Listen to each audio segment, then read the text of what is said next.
Akshatata's recipes. Thank you so much for joining me today. So today's recipe is a very simple Gavarachi bhaji recipe or cluster bean bhaji.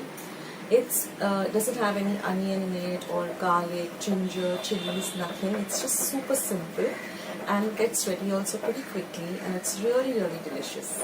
So let's just jump straight ahead into today's lovely recipe. So friends, let's start with today's delicious Gavarachi bhaji recipe or cluster bean recipe. So here I've taken 200 grams of gavar, taken off the ends, and then with my hands itself I've just broken them up into half-inch pieces like this.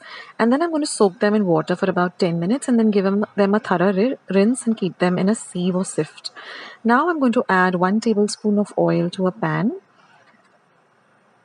And once the oil is nice and hot, we're going to add 1 teaspoon of mustard seeds or mohri or rye. So this is a half teaspoon that I'm using. So I'm using 2 of them. That makes 1 teaspoon. Next goes in half a teaspoon of cumin seeds or jeera, half a teaspoon of asaefoetida or hing, and half a teaspoon of turmeric powder or haldi. So this recipe doesn't have any kind of, no onions, no ginger, no garlic, no green chilies, just a very simple recipe. And now I'm going to add the gavar, which I rinsed really well and kept it in a sieve for about 5 minutes. Now watch the video till the end because I'll give you a little bit of tips on how to buy gavar when you're buying this cluster beans. Now mix the gavar really well with the oil and all the ingredients so that it flavors the gavar really nicely. And now this vegetable is enough for 4 people. If you want more, then you can double all the ingredients. And now we're going to add salt to taste. Now the reason I'm adding salt right now is because it helps to cook the gavar to the right consistency. And it even flavors the gavar really well. So we add we add salt at this point, not at the end. Like in some vegetables, when we're cooking them, we add salt later on, but for gavar, we add it first.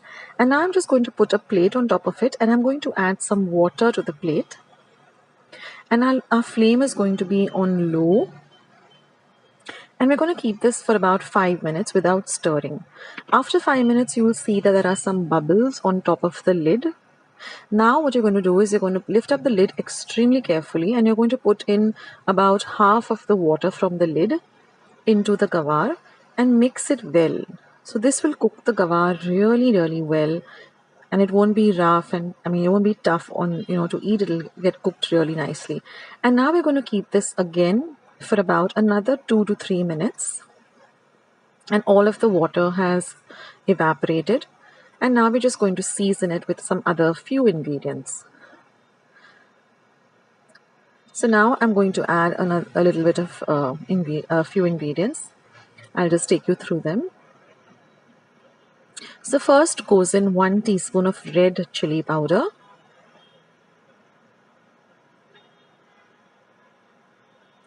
Next, I'm going to add about 2 teaspoons of goda masala or kala masala. Now this is homemade goda masala or kala masala. So I'll leave a link to the recipe of how I make it. It's very simple. And now mix all of this really nicely together. Now you can see there's a little bit of liquid or water remaining. Most of it has evaporated. And now I'm going to add 1 teaspoon of jaggery or ghul, grated jaggery or ghul, and mix everything nicely together. And now we're just going to cover it and keep it for just about 1 minute. And that's it, guys. Now all you have to do is just add some lovely fresh grated coconut, about a teaspoon or so, and mix it in well. And the coconut is also optional. If you don't want to add the coconut, you can leave it out. And now mix everything well together, and your gavar bhaji is all ready. This is one of my favorite vegetables. A really easy recipe. Now for my homemade goda masala, which I make and I store and it lasts me for about 4 to 5 months. I'll leave the recipe down in the description box. It's very simple and it gets ready also pretty quickly. Now when you're choosing your cluster beans or your gavar, there are certain things that you need to keep in mind. First of all, they should be very light green in color, not a very dark green in color. Also, they should be very firm when you touch them. They shouldn't be soft. They shouldn't have gone, discolored, have any blackish tinge in them, but they should look nice and firm. And sometimes if the vendor allows you, the vegetable vendor, you can take one of them and just break them, and you should get that click sound. It should not be a soft sound. So these are the things you need to keep in mind, that go for the more lighter green color gavar. They should be nice and firm. They should not look soft. They should not have any blackish tinge in them.